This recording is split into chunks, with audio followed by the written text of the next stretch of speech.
Hey folks, welcome back to the passage once again today as we're going to be continuing our study in the gospel according to Mark. Now, with that being said, if you've not already seen the previous program to this, I would encourage you to kind of go back and watch that. In that program, I called it the introduction to the introduction. I kind of lay some groundwork, some foundational principles upon which we're going to be studying this book that really kind of gets you settled as to what points and what direction we're going to be headed so that you can better understand this book. In addition to that, during that program, I made several requests of you, kind of requirements/requests of you of things that you might choose to do as a Bible student to kind of enhance your overall study of this book as we go through this kind of verse by verse, at times even phrase by phrase during the course of this study. But you'll have to watch the preceding program for that. I won't spend any more time on that. Today, we're going to begin with what I call our external introduction. I told you on last week that we would do both an external as well as an internal introduction to this book to kind of, again, get a really good idea of what we're dealing with. Not only the person who wrote the book, the place from which it was written, the period upon which it was written, all that. That's kind of the thing we're going to get into today with a lot of detail. Now, I'll tell you up front, I'm going to give you a ton of detail that's going to kind of pop up on the screen here, a lot of which I'm not really going to take time to cover during the course of this particular episode, whatever you want to call that, but I will make those things available to you. I'll be more than happy to share with you my PowerPoint, keynote slides, as well as some of the Word and page documents that I put together as a part of this particular introduction. I'm happy to share those notes with you. You can go down in the description below, find my email and some other places where you can reach out, and I'll be happy to give those to you, obviously absolutely free of charge. I just want you to be the best Bible students you possibly can, and maybe the resources that I make available free can help with that at least just a bit. But with that being said, I want to just back up for just a moment and talk to you for just a moment about these gospel accounts, Matthew, Mark, Luke, and John, and about how they all have a little bit different perspective or point of view upon which they're writing, of course by inspiration, but upon which they're writing. And while I'm doing that, I'm going to be kind of viewing here kind of my keynote slides that turned on me, but some of my keynote slides right here as kind of prompts and reminders for me. And again, I'll be happy to share those with you as we go through. But when you consider the gospel accounts as a whole, you have to consider these four accounts in total as kind of the summation of the life of Christ, the ministry, the life, the gospel of Christ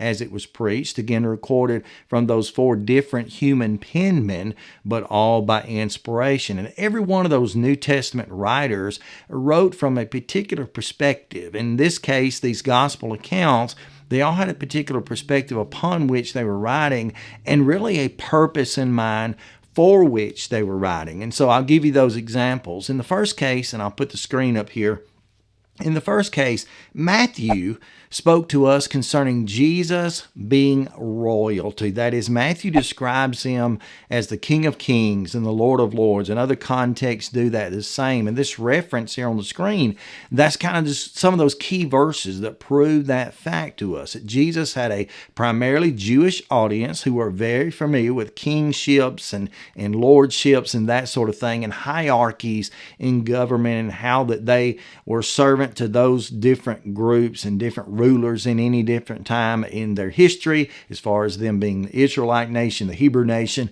and now as they were being called Jews into the Christian age, being pulled out of Judaism, but nonetheless, they understood that. They had an intimate relationship with what those relationships and hierarchies look like. Well, what Matthew is proposing to us, and it certainly is true, is that Jesus is royalty. He is that king. He is above all other kings, and Matthew wants to make a point of that. By the same case, if we look at Mark right here, which is the gospel we're studying now during this series, Mark is showing us his ministry, and he particularly wants to show and prove to us, and we'll see more about this in a moment, but he wants to prove to us that Jesus was not just here to be served. Obviously we do that, we serve our Lord, but he was not here just to be served, but also to serve us. And in Mark shows a very a very particular point of view in that, showing Jesus in so many cases, working through his wonders or his miracles,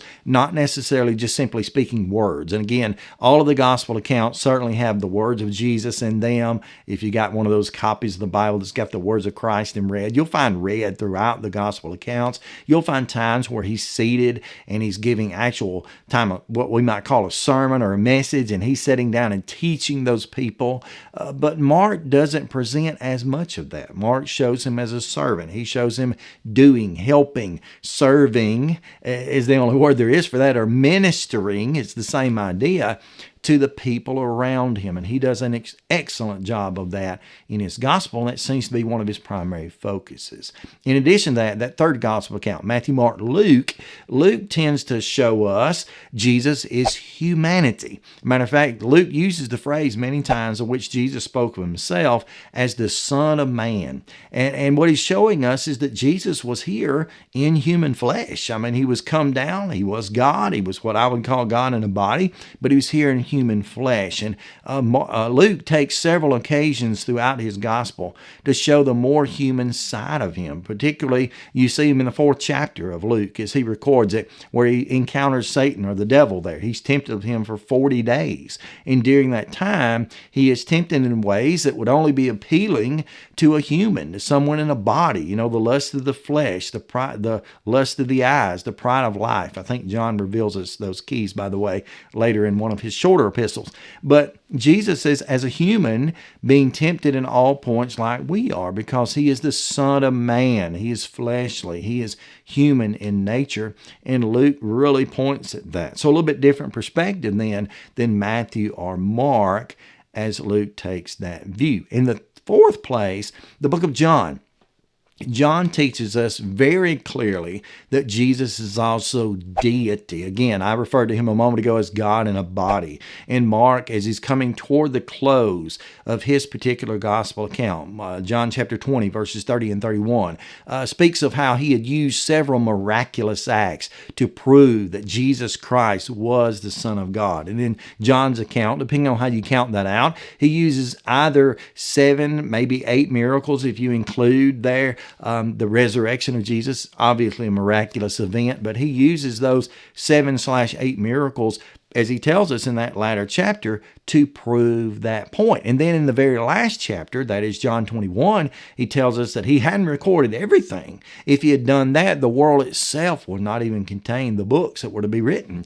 But again, what is John doing? He is proving the deity of Christ. So Matthew, in that case, proving to us the royalty, Mark proving to us the ministry, Luke proving to us the humanity, and then John proving to us the deity of Christ. That's what the 4 gospel accounts combined are able to do. But we have selected for this study only to study the book of Mark. So I'll be reflecting. In some cases, there'll be parallel text that are found in Matthew, Luke, or John's account. I'll try to share those with you if we can as we go through. You may even flip or flop a time or two to see their perspective, because they may expand on something that's more easily identifiable or understandable from their context. But we're primarily focusing on the book of Mark, and that's what we certainly want to do. Now, again, Mark, being that is the servant of God, or the servant of man.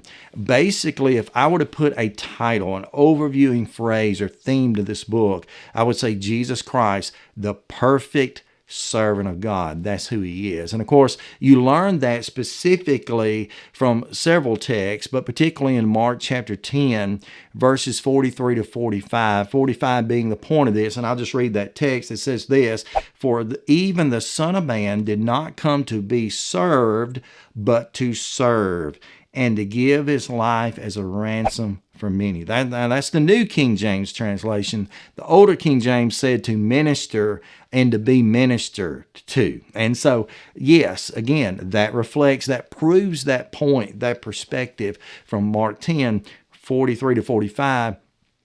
Jesus is the servant. He's the servant of God, and therefore he serves us. Now, I want to point out to you as we kind of really get into this, what I would call some mainstays in Mark. They were just kind of very surface ideas that you can relate to, that you can set your mind for as we begin this study in the book of Mark, and particularly as we begin this external introduction to it. Number one, I want you to notice with me what I would call in this case, very specifically, I would say this has to do with the words. There are several words that you're going to be looking for that you're going to see repeated continuously and constantly throughout the book of Mark. Words like immediately, words like straightway, words like forthwith, words like now, words like and then. That's two words, but I get it, and then.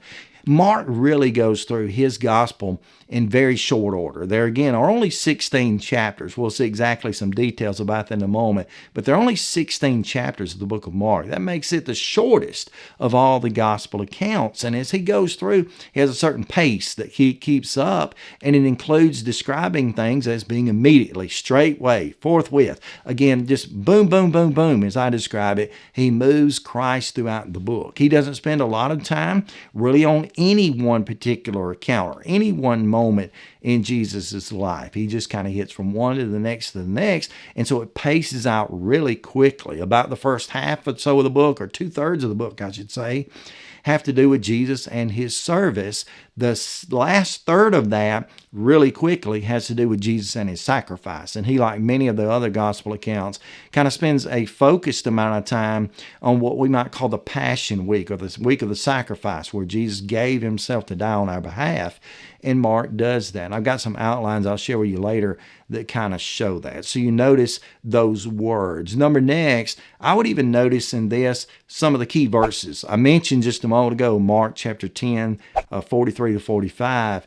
That is the key to this book. That is the unveiling of this book. And if you read that context, within its context, which obviously we'll do at some point, he really gives us a lot of information as to why Jesus would choose to be that servant. And more than that, how he calls upon us as Christians, even today, to be servants as well, and to use him as that example of such. And the next one here that I pop up here, the message itself, I just said this a moment ago, Jesus is the perfect servant of God. And that's what this book is all about. And so as you kind of view the book, as we begin to get into the text and move through it slowly and incrementally, keep that in mind, that is what Mark is communicating to us. That seems to be his standout point above all others. And then you also have what I call the appeal. These are all these mainstays in Mark. The appeal of Mark. What does Mark desire of us? Well, here in chapter 1 that we're going to get to, Lord willing, on next week, in chapter 1, verses 14 and following, the appeal is that we need to repent. We need to repent and believe the gospel. Other gospel accounts say, repent ye, for the kingdom of heaven is at hand. Of course, that kingdom of heaven in reference to the church on earth, the body of Christ, is all, as well as in the future, the reference of the kingdom of heaven in that. But Mark focuses primarily, his message right here is to just repent and believe the gospel. And of course, as he begins his book, verse 1 of chapter 1, this is the beginning of the gospel of Christ, the Son of God. And Mark certainly wants us to believe that and know that. Now, when you view this book, just understand that Mark really, really focuses a lot of attention on the works of Jesus, the wonders of Jesus, not so much the words. He doesn't really focus a lot of his attention on his speaking, but he focuses on his service and that sort of thing. So that's kind of an overview. Again, that's the mainstays in Mark. Now, with that being said, how are we going to cover this external introductions? Well, there are a few things I want you to know. We're going to examine, and you'll see these on the screen. There's 6 of them, but we're going to examine each of these things just briefly. And I'll remind you, I'll put stuff up on the screen I won't necessarily cover, but you'll have the information if you want to pause the video and look at it, or I'll share those with you. I'll be happy to send those slides or those documents over to help you. But when you think about the person here, of course, you can turn right open to the book in the Bible, and it tells us this is the Gospel of Mark. So you say, okay, well, it's probably penned, written by a man named Mark. Most likely, this is John Mark, okay? Referenced in other texts, John Mark was a character who some believe, and I think this may be right, he was from a wealthy family from Cyprus. More than likely, external evidence kind of shows us that he had a home in Cyprus, he grew up, kind of lived there, as well as perhaps his parents had a home in Jerusalem. So in and around the time of the day of Pentecost and the preaching of that first gospel sermon with Peter and the 11 standing up and the beginning of the stages of the church coming out from Jerusalem and such, John Mark very, very well may have directly been present with that, and there's some external evidence to that. And again, I'm kind of glancing at my slides, happy to share those with you. He may have been from that wealthy family. We also may learn something very peculiar in this, and that Mark is the only person named in Acts 12 and verse 12 as having been a part of those who prayed for Peter's release from prison. Now, as a side note, not to get too far ahead of myself, I really think his perspective, John Mark's perspective on writing the book, obviously by inspiration, but it seems that he almost follows in step the footsteps of Peter and kind of gives the accounts around Peter's perspective and Peter's what he was able to witness and such. So John Mark kind of being a secondary witness to some of those things. Maybe John Mark wasn't present at every event, but him being a close companion of Peter may have heard of these events and sat down and recorded these things. I'm not sure about that, but he was one that is present. Acts 12 and verse 12 names him and him alone. It just names others as kind of a general statement. It says Marcus, John Mark, was present at that point. So we do have that information. He may have been, now this is pretty clear also to one point in Mark 14, let me get my reference right, 14 and 51, he may be the young man that is listed at the time of Jesus' arrest in Gethsemane, who the soldiers laid hands on and tried to, capture, who broke away. And it says, according to the text of Mark 14:51, that this person ran away naked. Now, that doesn't mean literally butt naked, as we call it. It just means that his outer cloak was pulled off. He was left with his inner garment. Literally means his knees were uncovered, which unfortunately we see nakedness a lot more extreme than that today in some cases. But the knees being uncovered for that time in history for the Jews would have been considered nakedness. John Mark may be that person.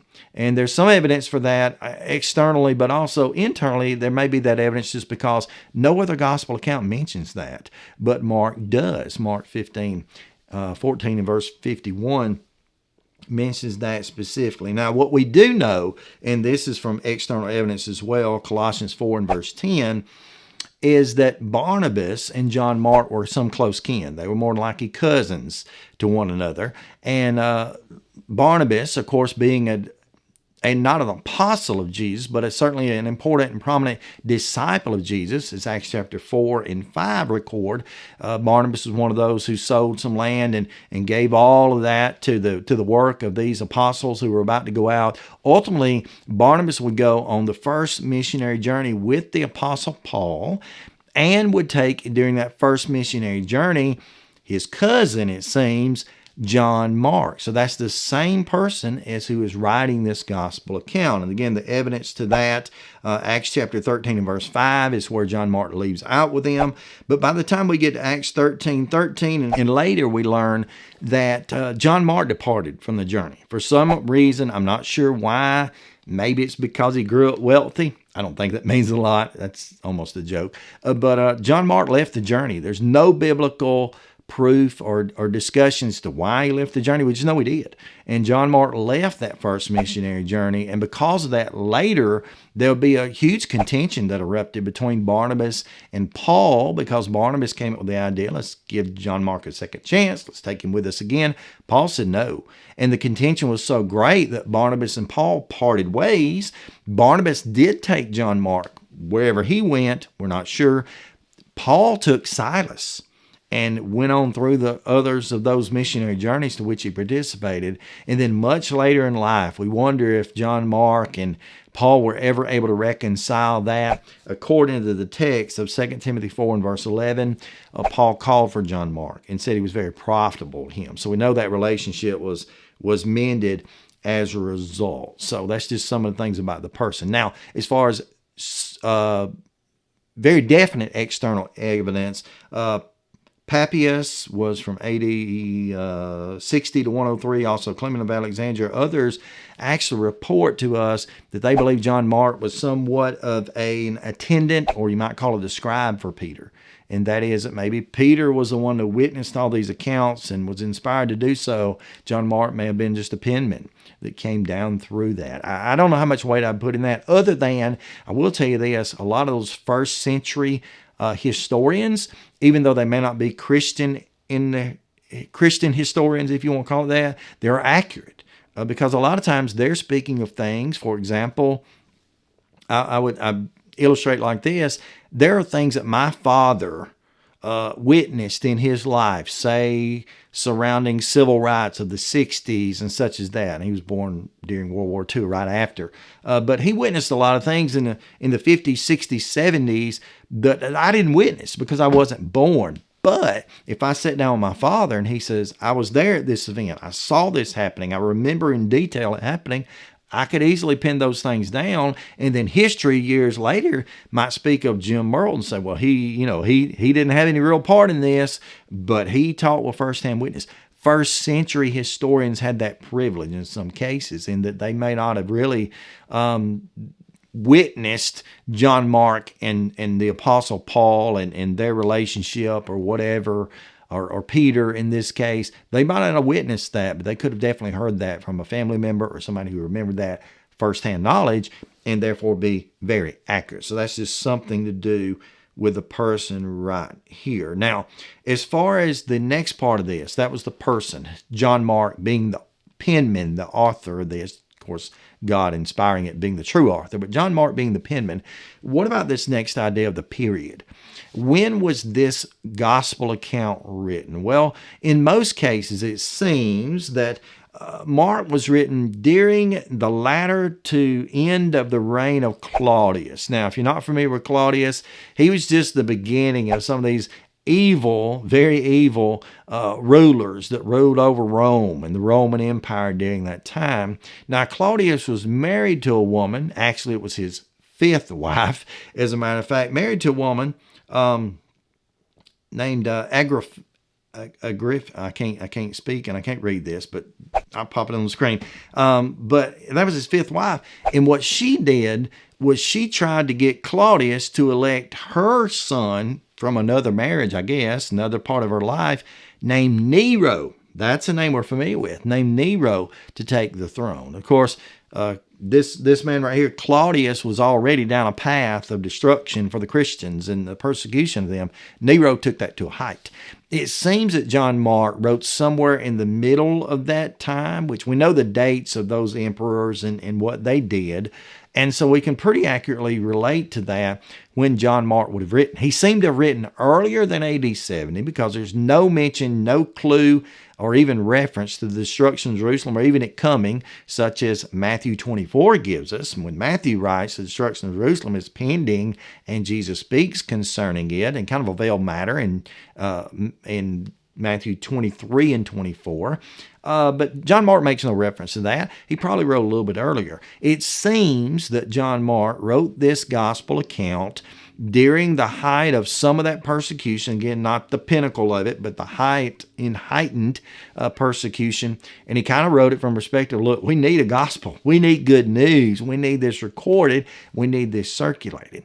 And so most likely, the Gospel of Mark was written around the middle to late 50s, early mid 60s. And I know that's a wide span of 10 years. You might say 55 to 65, but most likely he wrote then. Matthew wrote very close to that. Matthew, again, was very close in that.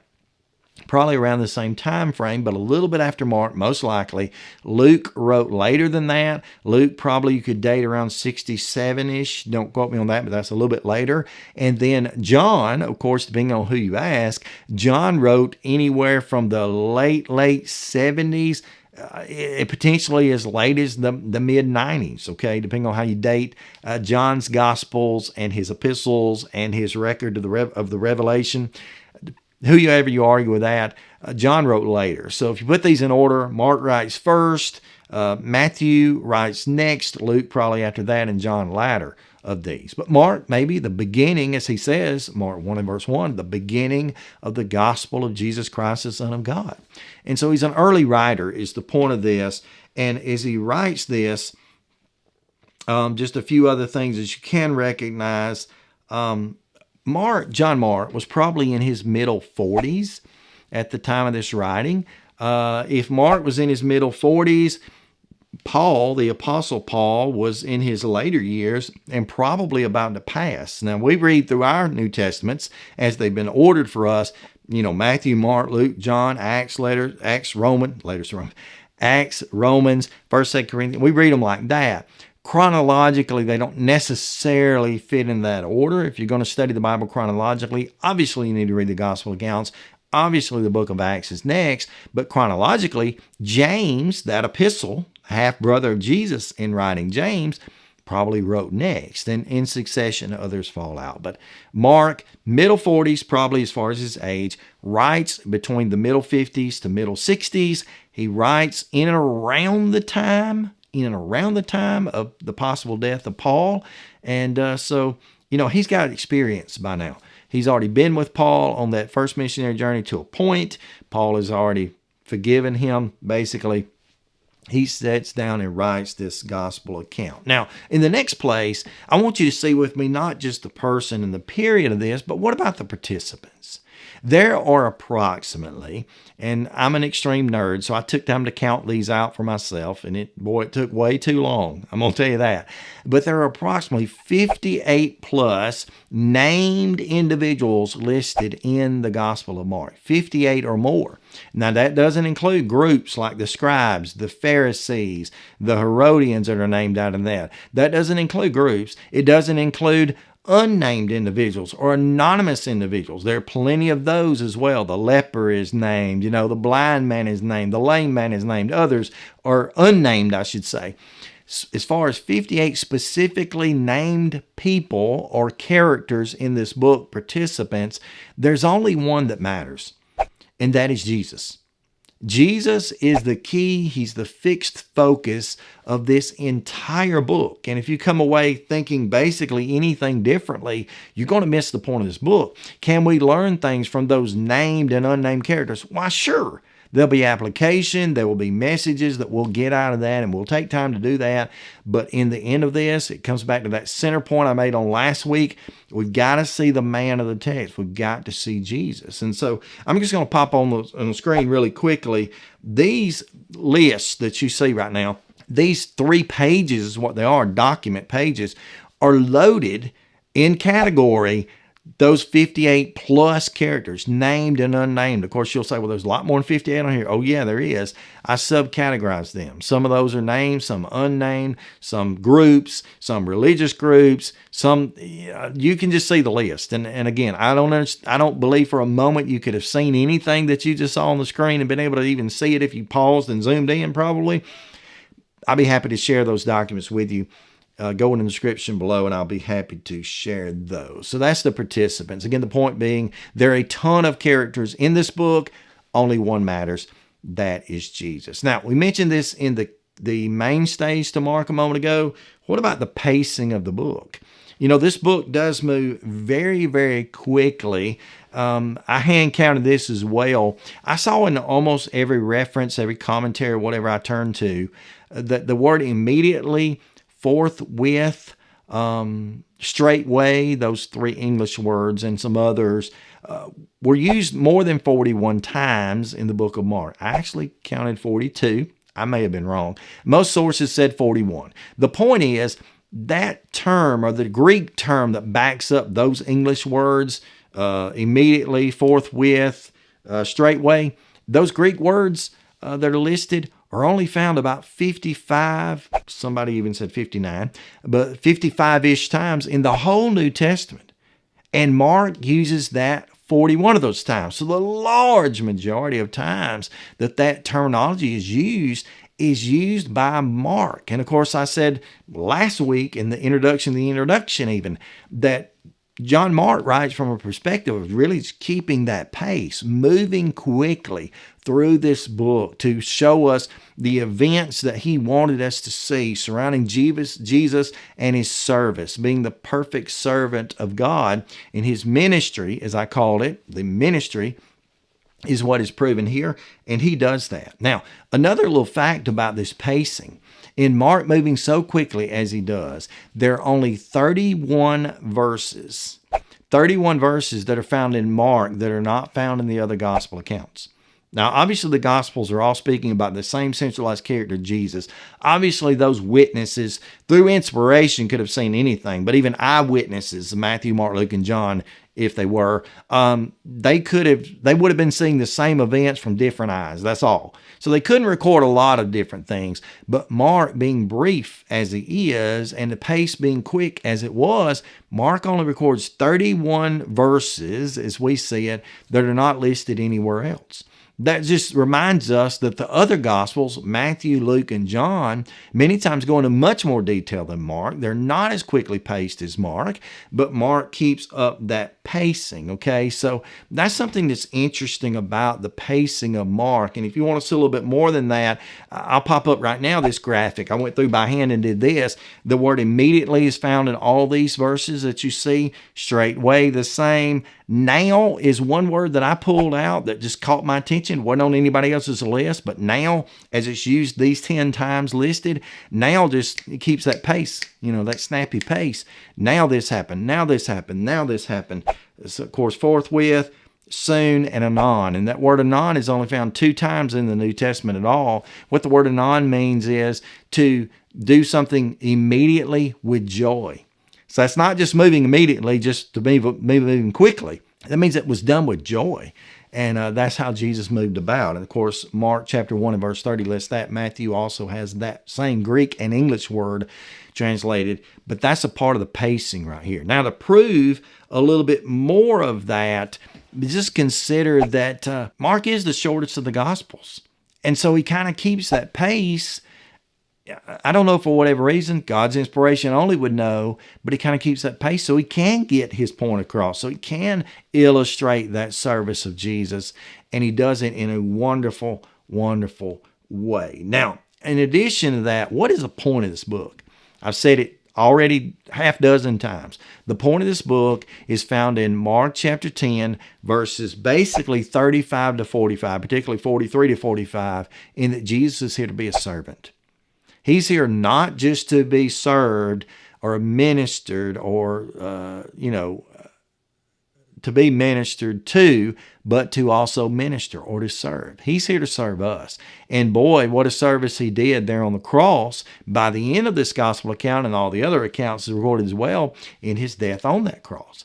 That's the ultimate service. I mean, what more can you give to someone, or in our case, to everyone, available to everyone anyway? What more can you give than your life itself? Jesus was a willing servant in that. Even though in Gethsemane we see Jesus praying to God, 3 different occasions recorded, let this cup pass. God, if you got any other way or any other will in this, do it. He was there good with the will of God.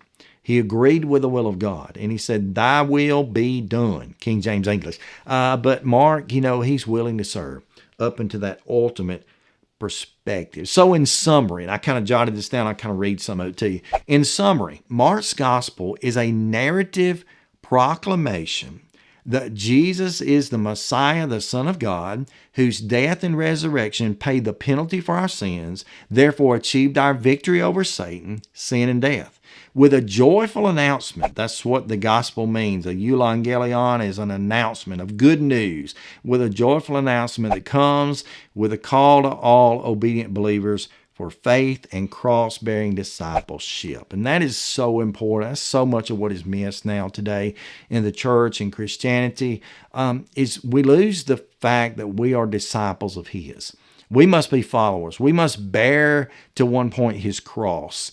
And sometimes we're unwilling to do that. Sometimes we just want all the wonderful things about Christianity, but we don't want any of the terrible things. We don't want the persecution. We don't want the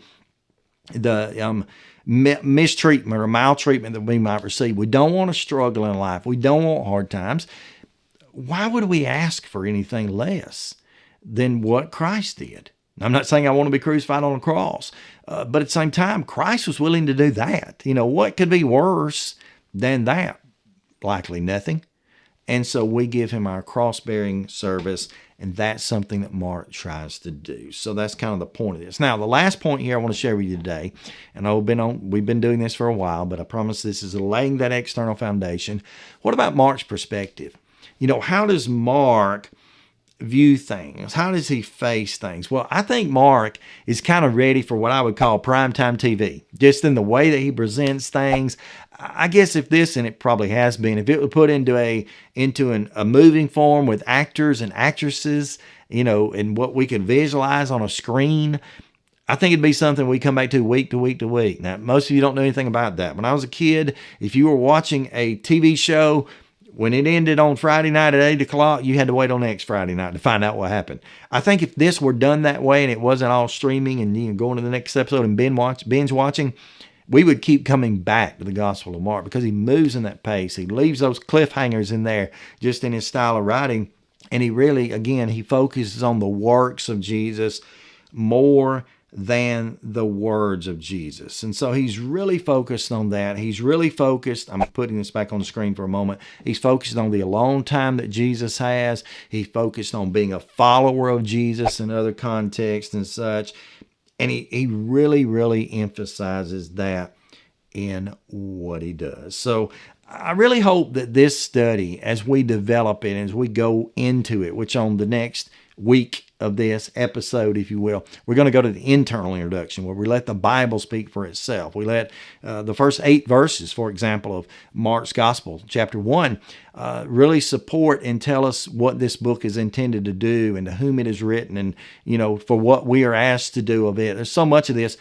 Most of these P words I've given you, whether it be the person, the period, the participant, that'll be covered in the first 8 verses. This has been an external introduction, kind of extra biblical things and information gathered about the text. We'll do internal on next episode, and I look forward to you being back with us. Thank you so much for joining me today. I'm really going to enjoy this study. I have already, even in these first 2 divisions of it, but I look forward to getting into the text next week and starting this verse by verse study as we present to ourselves the internal evidence of the Gospel of Mark. Thank you so much for joining me. Until next time, stay faithful, my friend.